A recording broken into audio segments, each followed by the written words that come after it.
When announcing Windows 11 Insider Preview builds 26120.6772, Microsoft revealed that they are removing known mechanisms for setting up an offline or local account. Durante décadas, Windows no fue solo un sistema operativo, fue el suelo sobre el que caminaba la informática moderna. Oficinas, gobiernos, hospitales, universidades, desarrolladores, industrias completas crecieron asumiendo que Windows estaría ahí para siempre. Silencioso, dominante, inevitable. Nadie se preguntaba si Windows debía estar en un ordenador, simplemente estaba. Esa normalidad absoluta fue, paradójicamente, su mayor fortaleza y hoy su mayor debilidad. Windows 11 llegó con la promesa de modernidad, inteligencia artificial integrada, mayor seguridad y una experiencia preparada para el futuro. Pero en lugar de consolidar el imperio, encendió una mecha que nadie en Microsoft pareció anticipar. Lo que comenzó como quejas aisladas de usuarios avanzados se transformó, en cuestión de meses, en una reacción en cadena. Empresas retrasando migraciones, gobiernos cuestionando su uso, sectores críticos bloqueando su implementación y, finalmente,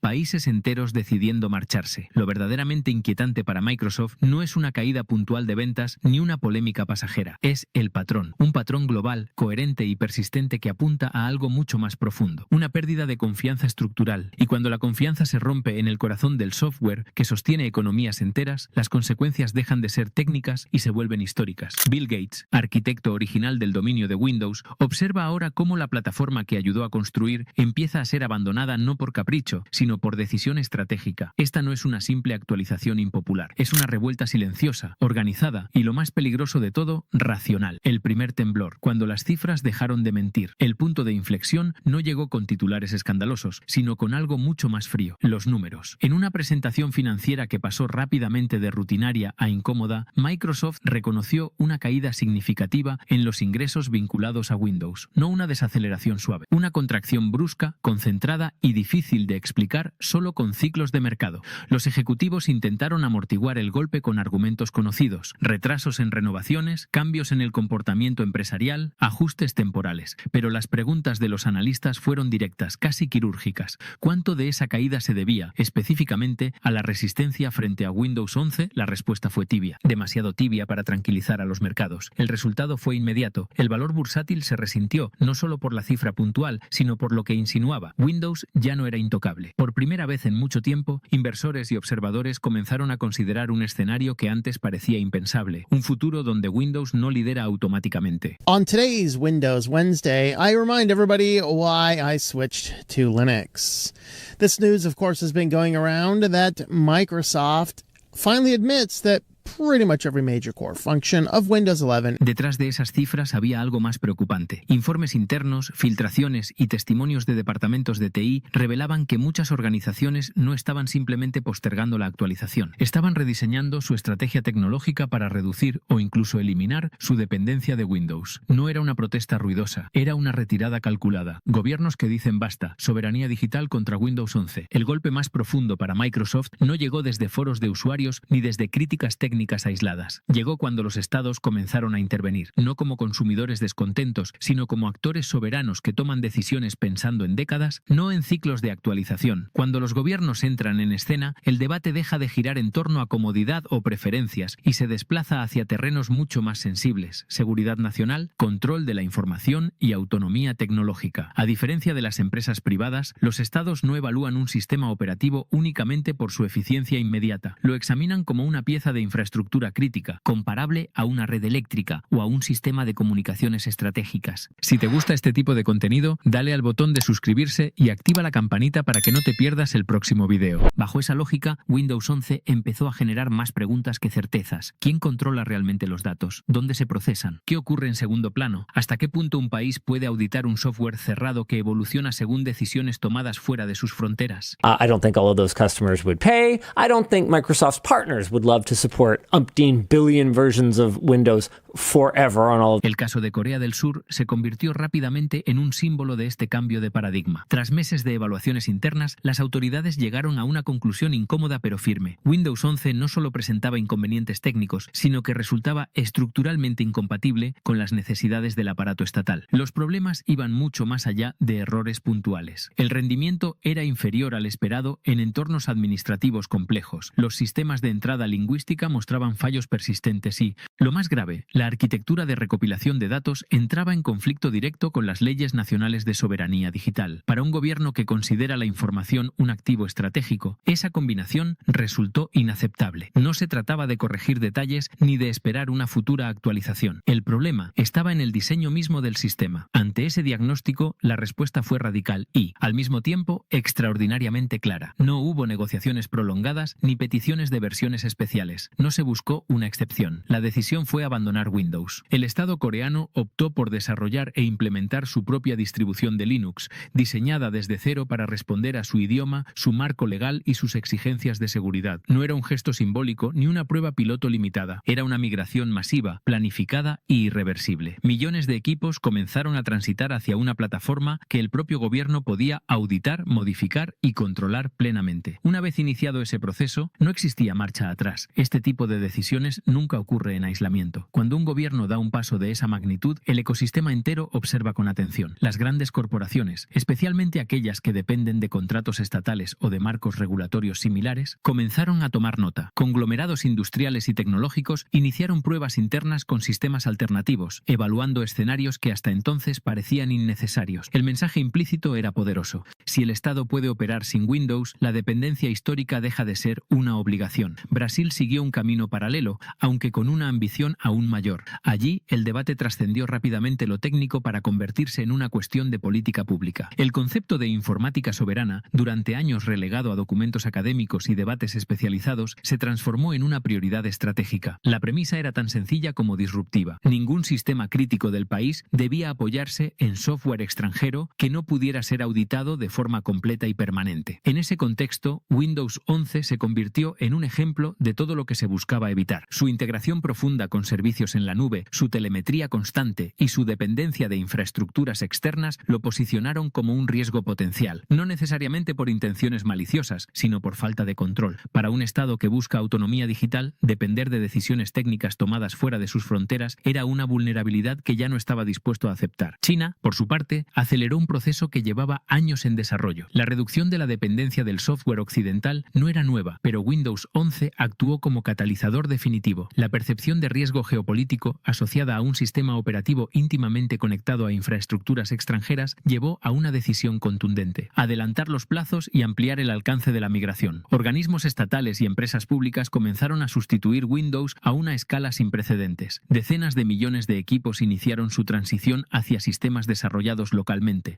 diseñados para ser completamente auditables por las autoridades nacionales. No se trataba de una cuestión ideológica ni de una preferencia cultural, era una estrategia de seguridad. En un entorno internacional cada vez más fragmentado, el control del software se percibía como una extensión natural del control territorial y económico. Al observar estos casos en conjunto, el patrón se vuelve imposible de ignorar. No es una rebelión emocional ni una moda tecnológica. Es una respuesta racional a un cambio en el equilibrio de poder digital. Los estados no están rechazando Windows 11 porque no les guste, lo están dejando atrás porque ya no encaja en su definición de soberanía, control y seguridad. Y cuando los gobiernos toman ese camino, el impacto se extiende mucho más allá de sus fronteras administrativas, hospitales, privacidad y el punto donde Windows se vuelve un riesgo. Si la pérdida de gobiernos ya representaba un golpe severo para Microsoft, el alejamiento del sector sanitario introdujo una dimensión aún más inquietante. Los hospitales no son simples organizaciones administrativas, son custodios de algunos de los datos más sensibles que existen. Historias clínicas, diagnósticos, tratamientos, imágenes médicas y decisiones vitales circulan a través de sus sistemas informáticos. En este entorno, la tolerancia al riesgo es prácticamente nula. Cada aplicación, cada proceso automatizado y cada fragmento de información está sometido a marcos legales extremadamente estrictos y a auditorías constantes. A diferencia de otros sectores, la sanidad no puede permitirse ambigüedades tecnológicas. Un fallo no solo implica sanciones económicas, sino también consecuencias éticas, legales y, en el peor de los casos, humanas. Por eso, cuando Windows 11 comenzó a evaluarse en entornos hospitalarios, el análisis fue minucioso y despiadado. No se buscaba innovación llamativa ni nuevas funciones inteligentes. Se buscaba estabilidad, previsibilidad y control absoluto sobre los datos. En países como Australia, las pruebas iniciales de Windows 11 en hospitales encendieron señales de alarma casi de inmediato. Incluso bajo configuraciones diseñadas para minimizar la recopilación de información, el sistema seguía ejecutando procesos difíciles de justificar desde una perspectiva legal. Funciones de recuperación automática que generaban copias de pantalla, mecanismos de diagnóstico que operaban en segundo plano y la integración de herramientas inteligentes conectadas a servicios servicios externos planteaban preguntas incómodas. ¿Qué datos se estaban capturando realmente? ¿Dónde se almacenaban? ¿Quién tenía acceso a ellos? Para los equipos de tecnología, estas dudas ya eran problemáticas. Para los departamentos legales, resultaron inaceptables. El análisis jurídico fue contundente. Desplegar Windows 11 en sistemas que gestionan información médica suponía asumir un riesgo legal innecesario y potencialmente devastador. No se trataba de una vulnerabilidad concreta que pudiera parchearse, sino de una arquitectura que no ofrecía garantías suficientes de control total sobre los flujos de datos. Ante ese diagnóstico, la reacción fue inmediata y pragmática. Los hospitales no esperaron a futuras actualizaciones ni a promesas de mejora. Optaron por alternativas que les devolvieran el control. Plataformas más simples,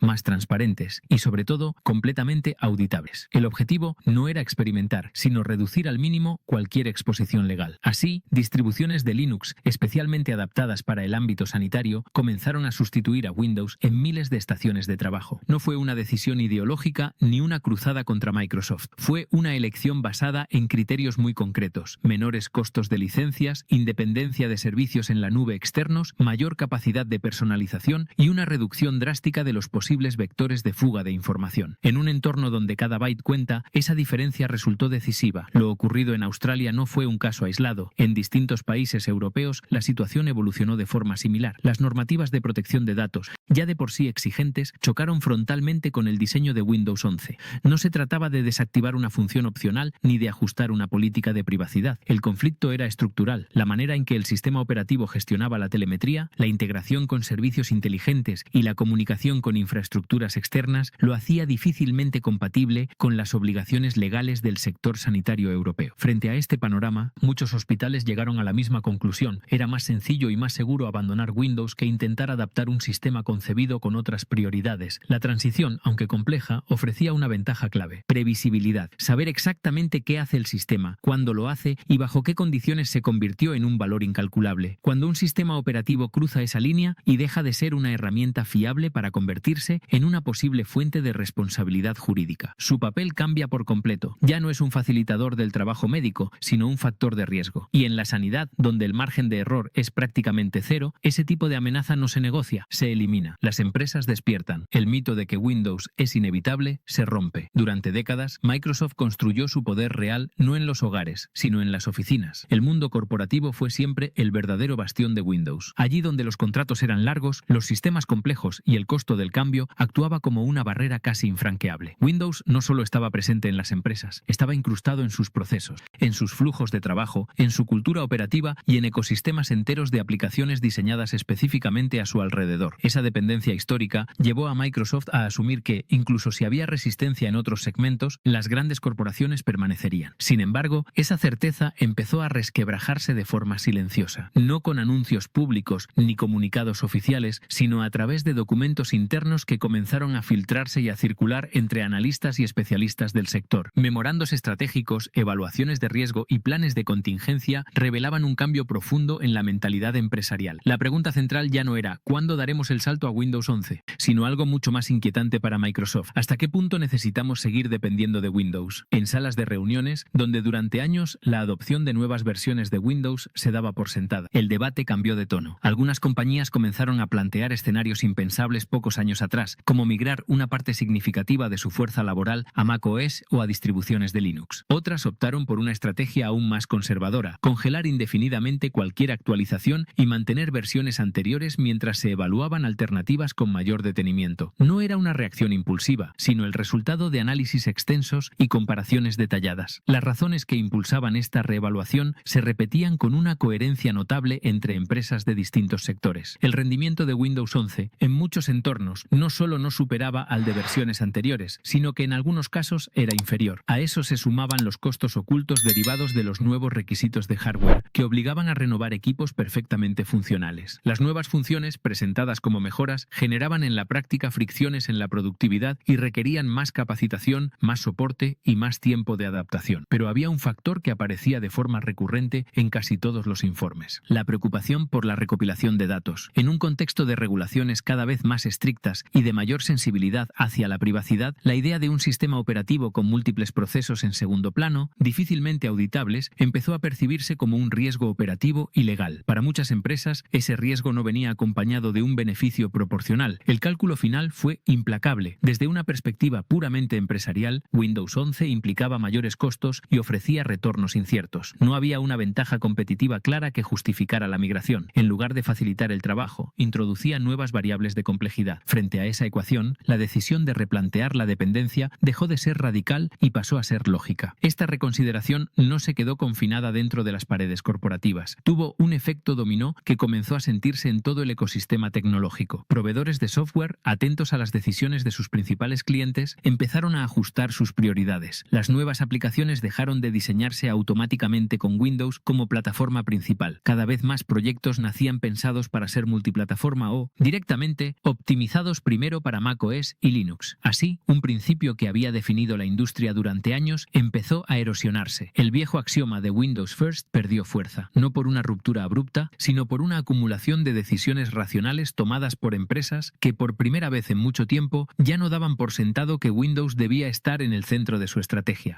Y cuando esa suposición desaparece, el dominio deja de ser una certeza y se convierte en una opción más. El golpe final: los desarrolladores se van y el futuro se reescribe. Si hay un indicador que define el destino de una plataforma, es el comportamiento de los desarrolladores. Ellos deciden dónde se construye el futuro. Las estadísticas mostraron una tendencia inquietante. El uso de Windows entre desarrolladores profesionales caía de forma constante, mientras macOS y Linux ganaban terreno. No era una moda, era una migración. Las razones eran múltiples: mejores herramientas, entornos más flexibles, menor fricción, mayor control. Windows 11, lejos de atraer, ahuyentaba. Y cuando los desarrolladores se van, las aplicaciones los siguen. Cada vez más software clave se lanzaba primero o exclusivamente en plataformas que no eran Windows. Esto no solo afecta a los usuarios actuales, sino a los que vendrán dentro de 5 o 10 años. En este contexto, Bill Gates convocó reuniones privadas. El tono, según quienes estuvieron presentes, fue de alarma. No se hablaba de ajustes menores, sino de supervivencia. La pregunta ya no era cómo mejorar Windows 11, sino si era necesario admitir su fracaso y replantear todo desde cero. Pero reconstruir una plataforma así lleva años, y admitir un error de esa magnitud tiene un coste político, financiero y simbólico enorme. Mientras tanto, el mundo no espera. Windows 11 no provocó una rebelión ruidosa, provocó algo peor para Microsoft: decisiones silenciosas, racionales y coordinadas, gobiernos que migran, empresas que se replantean su estrategia, hospitales que bloquean su uso, desarrolladores que miran hacia otro lado. No es una guerra de titulares, es una erosión constante. Bill Gates observa cómo la plataforma que una vez pareció eterna se enfrenta a una realidad nueva. En un mundo que valora la soberanía, la privacidad y el control, ningún sistema es intocable. Y cuando la confianza se pierde a escala global, no hay campaña de marketing que la recupere fácilmente. La revuelta contra Windows 11 ya no es una posibilidad futura, es un proceso en marcha, y Microsoft, por primera vez en décadas, no marca el ritmo, solo intenta alcanzarlo.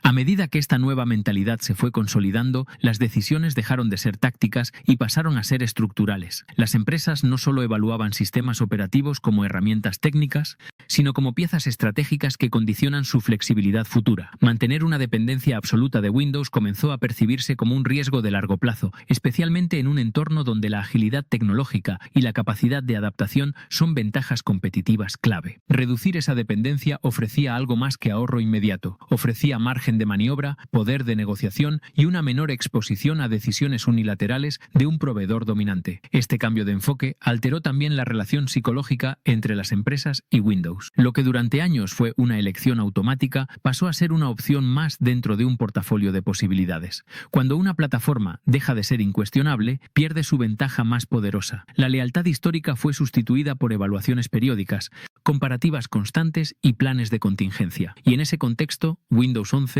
no se enfrentó a rechazo emocional, sino a algo mucho más difícil de revertir: una pérdida progresiva de centralidad en la estrategia corporativa. A partir de ese momento, Windows dejó de ser el punto de partida y pasó a convertirse en una variable más dentro de la planificación tecnológica. Las decisiones ya no se tomaban pensando en cómo adaptarse a Windows, sino en cómo diseñar procesos que pudieran sobrevivir sin él. Esa inversión de lógica fue sutil, pero profundamente disruptiva. Significó que el ecosistema corporativo empezó a construirse con independencia como objetivo, no con compatibilidad como obligación. Y cuando una plataforma deja de ser el eje sobre el que gira todo, su influencia comienza a diluirse incluso sin que nadie declare abiertamente su abandono. Si te gusta este tipo de contenido, dale al botón de suscribirse y activa la campanita para que no te pierdas el próximo video.